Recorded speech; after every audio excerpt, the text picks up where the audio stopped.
You don't have to prove anything to anyone other than yourself. Love all, but you do not need to prove anything to anyone other than yourself. Now, this statement can be interpreted in a number of ways, and this is the whole point. The mind is what filters divinity, and the mind is what interprets everything it sees around us. So everything around us may be completely, beautifully whole and divine, but if our filters aren't clear, then we're not going to see it. But anyway, that statement, you don't need to prove anything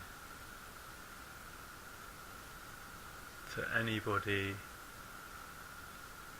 but yourself. So, you don't need to prove anything to anyone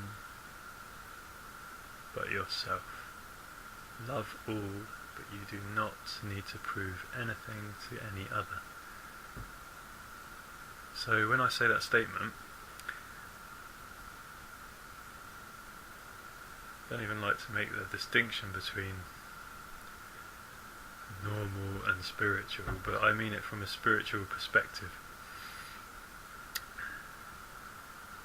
Not from a lackadaisical, egoic, do as you please, don't care about anyone else perspective. It's not talking from that perspective of limited self.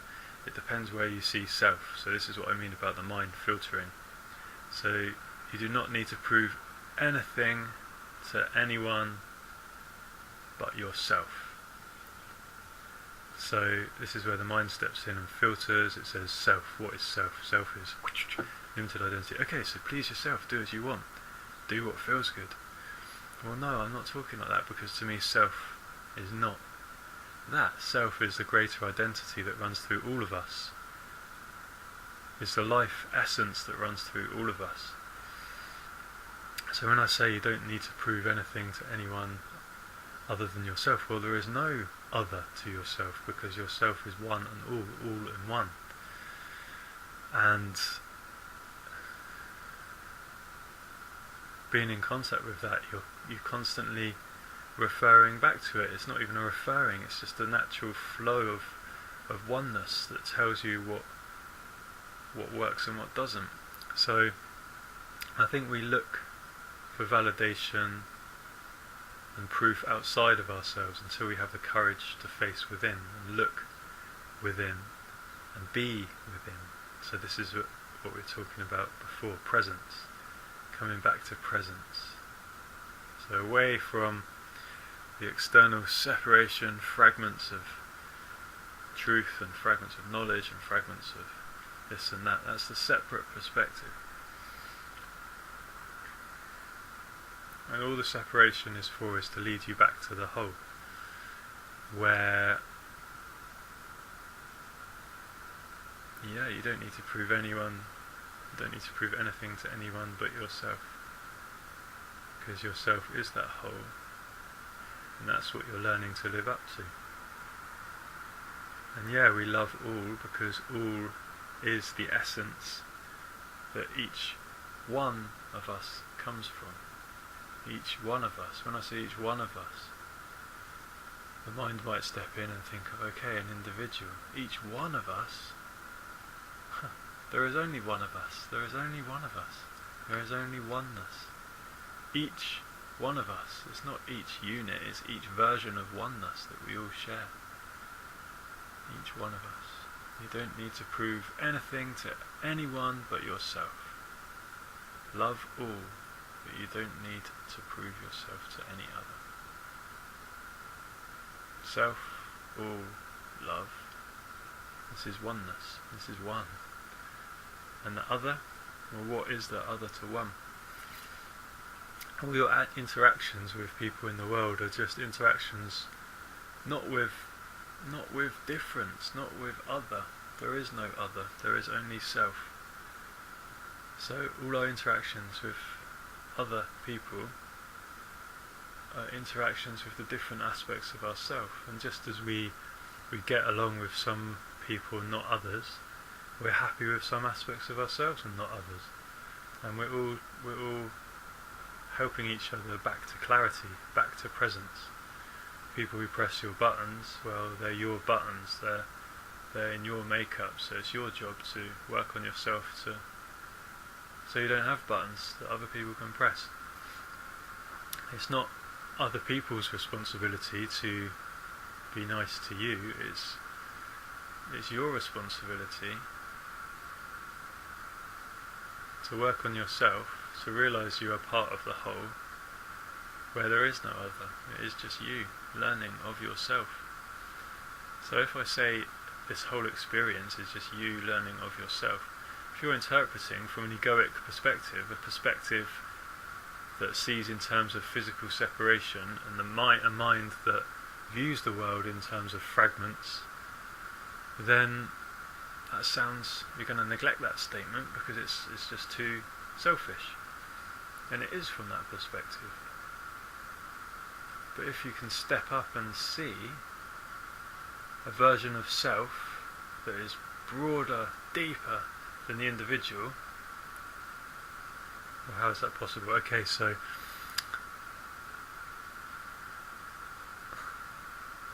we are all the same life force, same consciousness. We are all one consciousness, and each individual is just a separate expression of that. So whilst the expressions may seem separate, the people may seem separate, each person is simply a mask of divinity. Each person is simply an expression of divinity.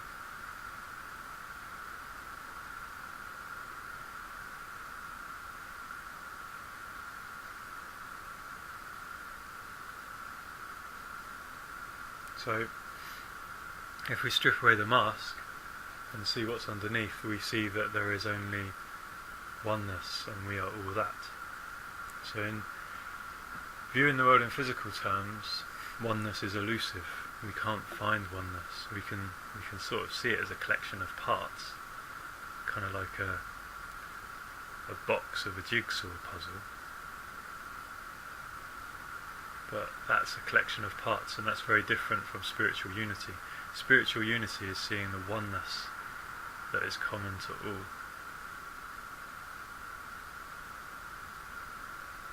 And then trusting your feeling is different to acting on a feeling of an individual, egoic feeling of doing what you want. Spiritually, doing what you want is being in tune with the whole and doing what serves the whole, rather than doing what does injustice to the whole. And what serves the whole is what is in the image of the whole, what is congruent with the whole, what abides by the same principles of the whole, which are the principles of spirit, principles of life, essentially. Because life is not this knocking about of parts and hopelessness. Life is love expressed in form, for the forms to honour and the forms to come back to once they've had enough pretending that they're not love. You know, anyone who denies love, who denies spirit, it's fair enough, but you're going to come back to it at some point, because there's nothing else to come back to.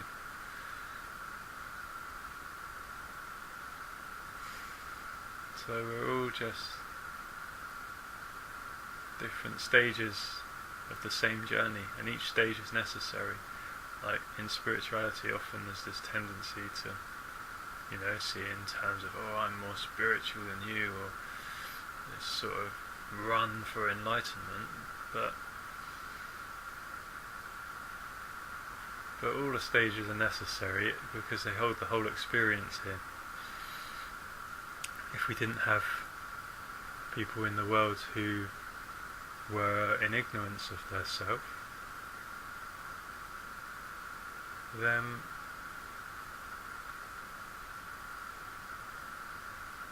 we couldn't have the balance of people who who are learning of themselves, and the people who are learning of themselves would have nothing to learn, because if there wasn't ignorance, we'd all just be in pure awareness all the time, and that's the point.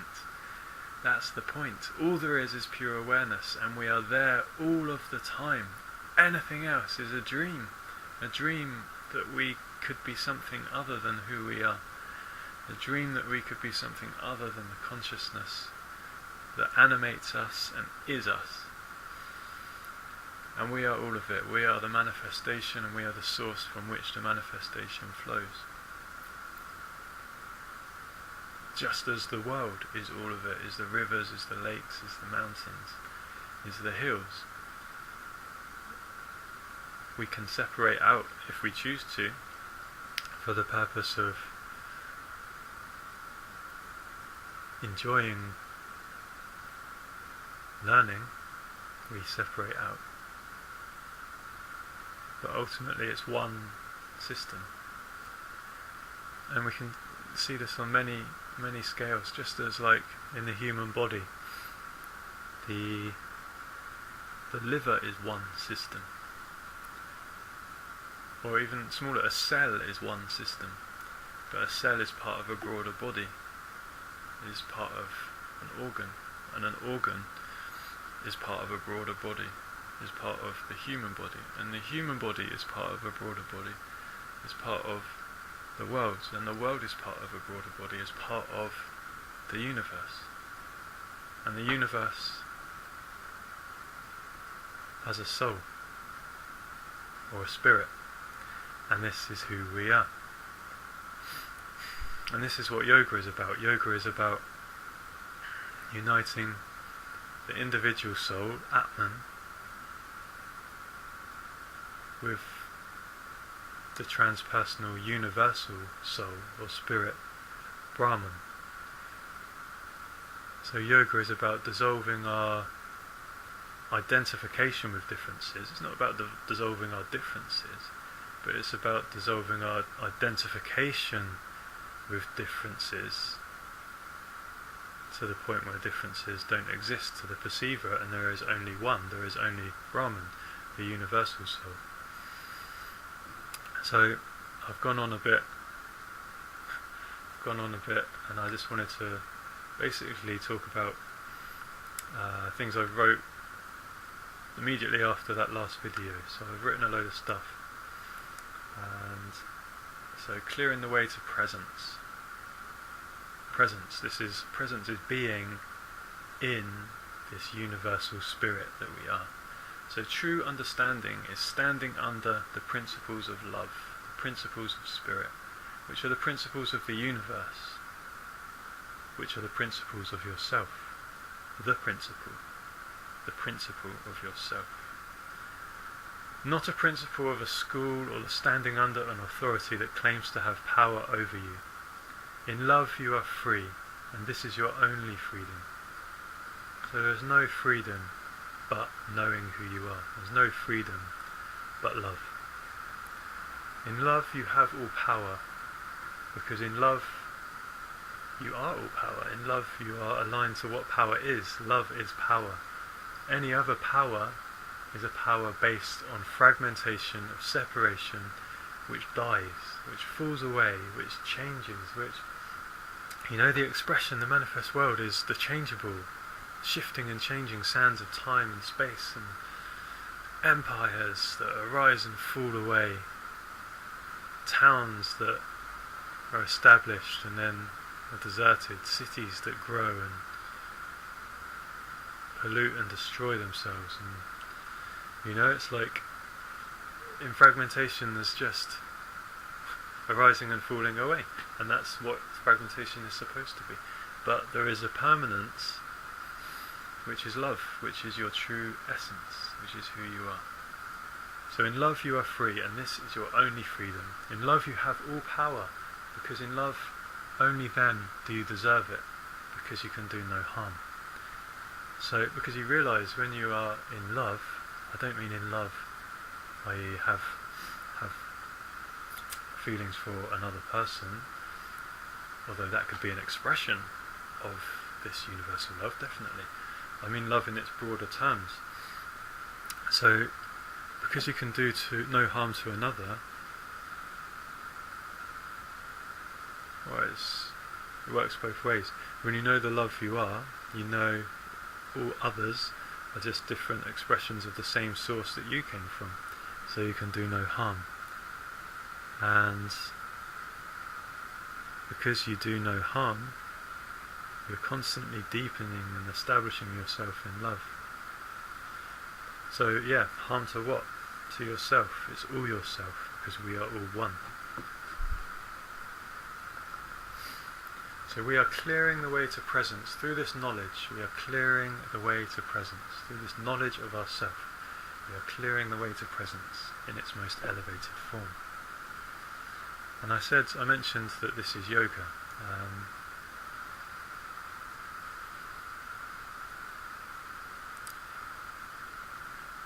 And yoga can take many forms. I mean, we can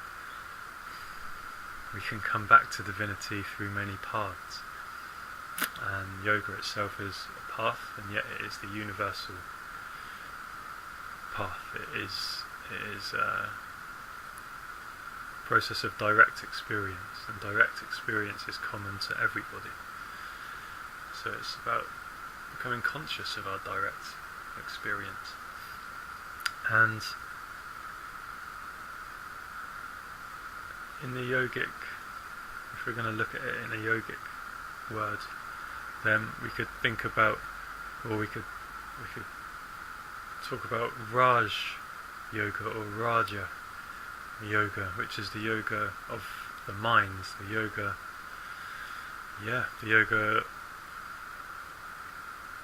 of clearing the mind and directing the mind towards its divine point, its divine presence. And to me, very closely related to this is Jnana Yoga, which is Jnana. Jnana Yoga. Doesn't sound like it's spelt. This is yoga of knowledge. This is yoga of, and it's kind of like mental understanding that transcends the mental. So this is yoga of knowledge. There's other yogas like yoga of devotion, bhakti yoga, yoga of selfless service, karma yoga. And it's all about coming back to that deeper essence, shedding the limitations in order to come back to that deeper essence. And this state of coming back to the deeper essence is called samadhi, which is this is the unity of Atman with Brahman. So the personal soul with the universal soul. And until we reach that point, you can be looking at the forms, you can be looking at the body, you can be looking at everything turning and happening, and you can say, well, that's not consciousness doing that. That's that person doing that, or that's that bird doing that, or that's that, that wind that's making that beach do that thing with the sand where it goes upstream, up along the coast. But it depends on your perspective. If you're not in that universal perspective, then yeah, it's the individual parts doing those things, but the universal perspective brings it into its total perspective, and its total perspective is consciousness is in all living things, running through all living things. And so for those living things,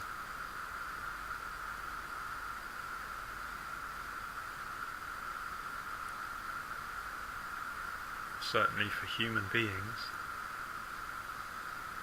the ultimate experience is to unite our limited consciousness with the universal consciousness.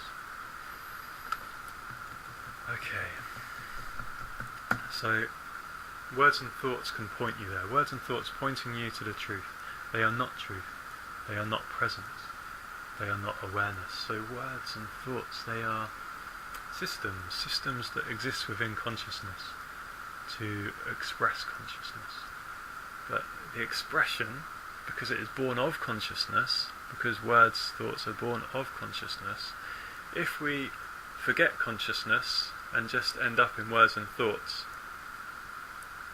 coming back to consciousness is a challenge, If we've cut off, if we've disconnected from consciousness, coming back to it through words and thoughts is going to be a challenge. Because there's no unbroken thread, there's no lineage from consciousness through to form. So, in order for words and thoughts to take you back to consciousness, you have to have an elevated consciousness. So this is what we're working on. We're elevating our own consciousness. And that is not done through... we can elevate our intellect through words and thoughts. But we're seeking to reconnect that intellect to spirit. So words and thoughts are not truth. They are not presence. They are not awareness. Thoughts are always of past or future. Words are always of your own prior knowledge and experience. Or they are of the knowledge of the system. Words, we're naturalised into words from a very early age, and the fact that there are so many world languages demonstrates the variety of ways in which we can be naturalised into a system. If there were just one language, it would be more impossible to conceive of any other way. But the fact that there are different languages, different cultures, it demonstrates that the expression we're in, the language we use, is not the only way. It is one expression of many. It is one expression of many. And so the words that we use, they're not just purely expressing our consciousness, they are taking it in certain channels.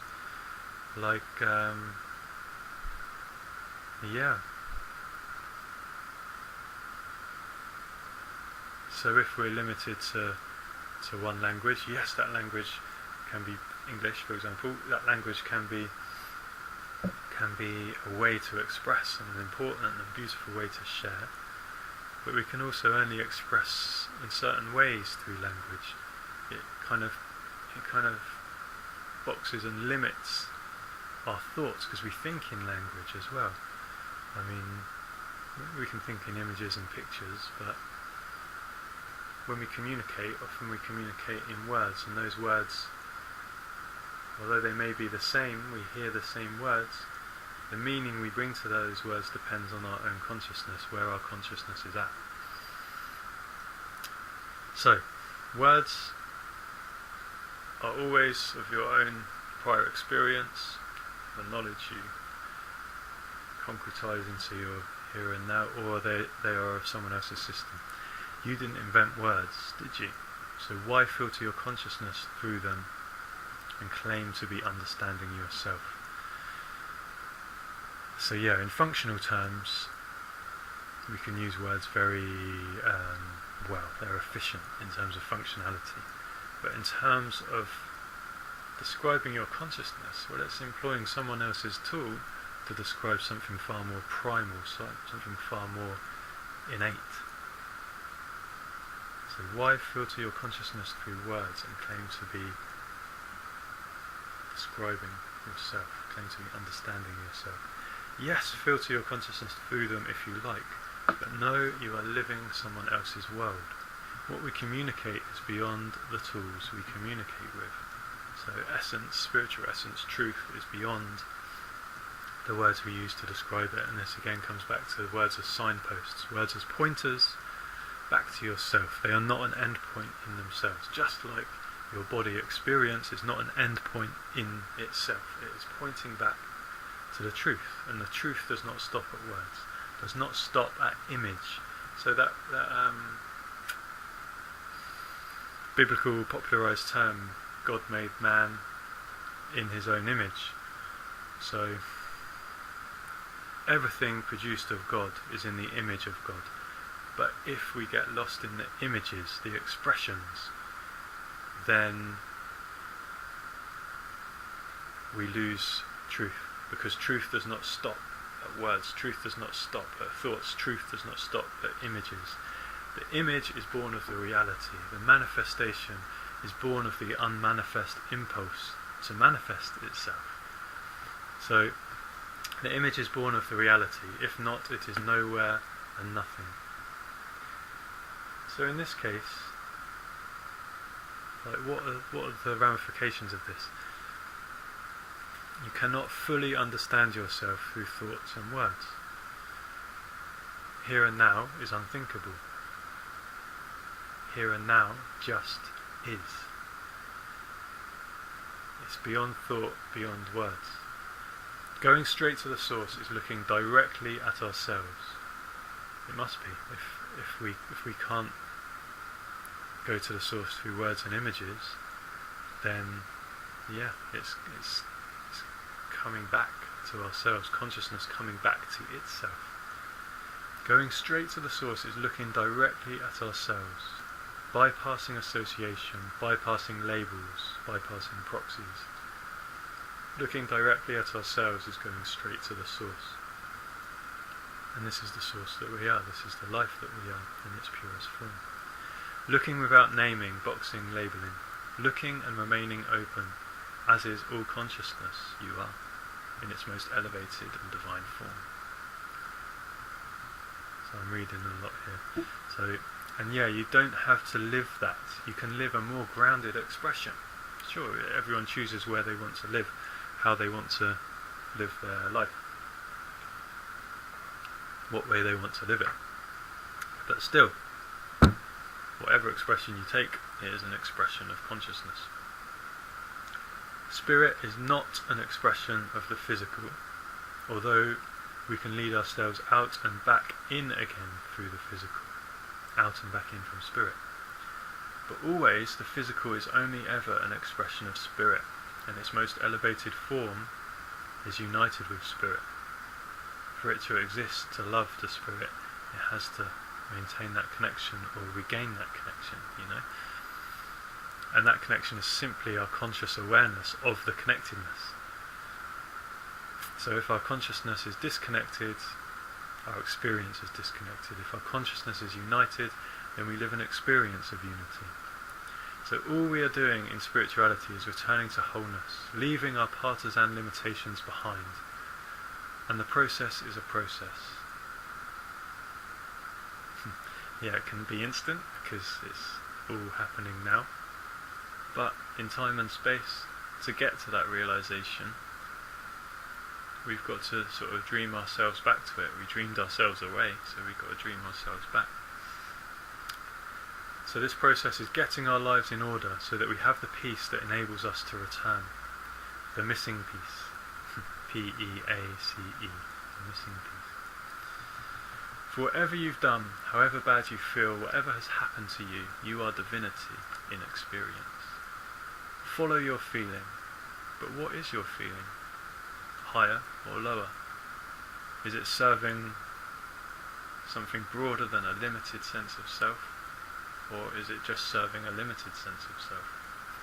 So I often say go with the feeling, but when I say that, I don't mean go with whatever suits your individual needs at the time. I mean, okay, what would love do here? Because this is love that is doing what is done,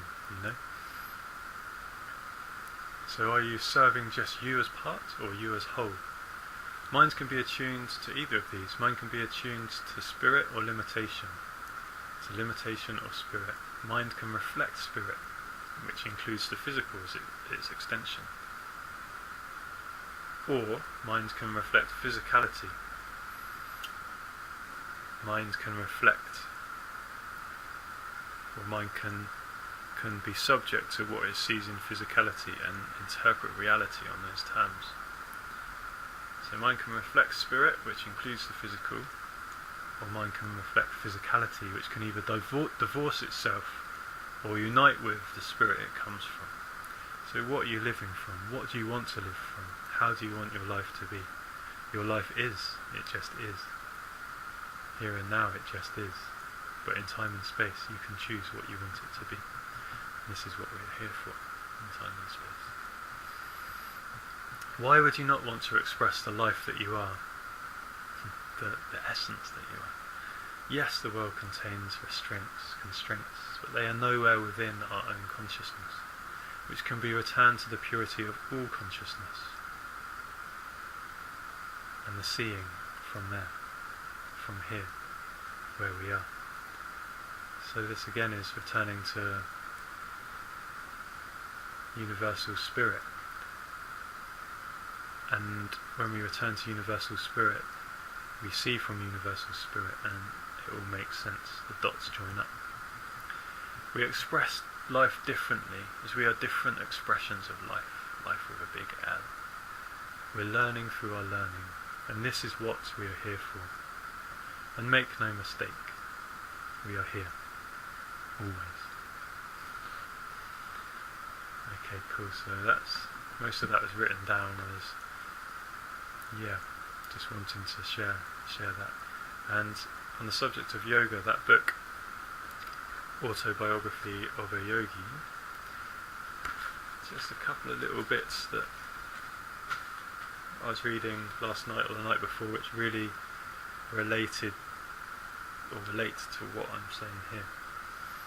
So the first one is, any form is useless without the spirit.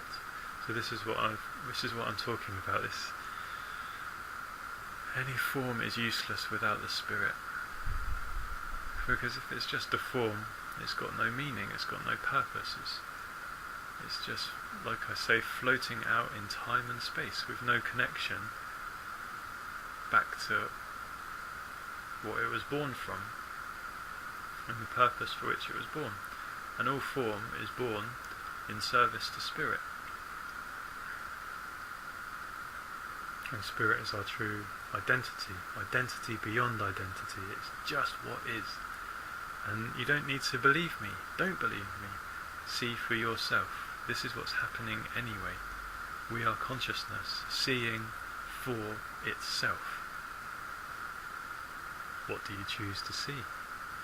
How do you choose to be? What do you want to see? Do you want to see something more beautiful than what you might currently be seeing? Well, in that case, work on what sees, work on yourself, because the world out there ain't going to change. The world out there is a reflection of our inner state of being. So the more we elevate ourselves through understanding ourselves, our mechanisms, our patterns, our habits, our ways of seeing, the more we return to pure being, the being which in essence is us, and in us is essence. So that little sentence again on page 246 of this book. Any form is useless without the spirit. But that doesn't mean form is useless when it's connected with the spirit, because when it's connected with the spirit it serves a purpose, and that's a beautiful purpose. In this series of videos I've called it True Education and Education in Light. Light, spirit, spirit, light. And it really relates to a few things that are said in this book, particularly this bit on the next page, page 247. The ideal of right education for youth had always been close to my heart. This is Paramahansa Yogananda saying this. I saw clearly the arid results of ordinary instruction aimed at the development of body and intellect only. Moral and spiritual values, without whose appreciation no man can approach happiness, were yet lacking in the formal curriculum. I was determined to found a school ... where spirit was at the heart, at the centre. So this is exactly what I'm talking about. The arid results of ordinary instruction aimed at body and intellect only. This is the world we see. It's aimed at body and intellect only. And without spirit, we create worlds without meaning, because spirit is the meaning of all existence, the source of all existence, the meaning of all existence. And yeah, spirit is what we're here for. We are here in spirit. In spirit, we are here. Wherever we are here. Yeah, I think I'll leave it there.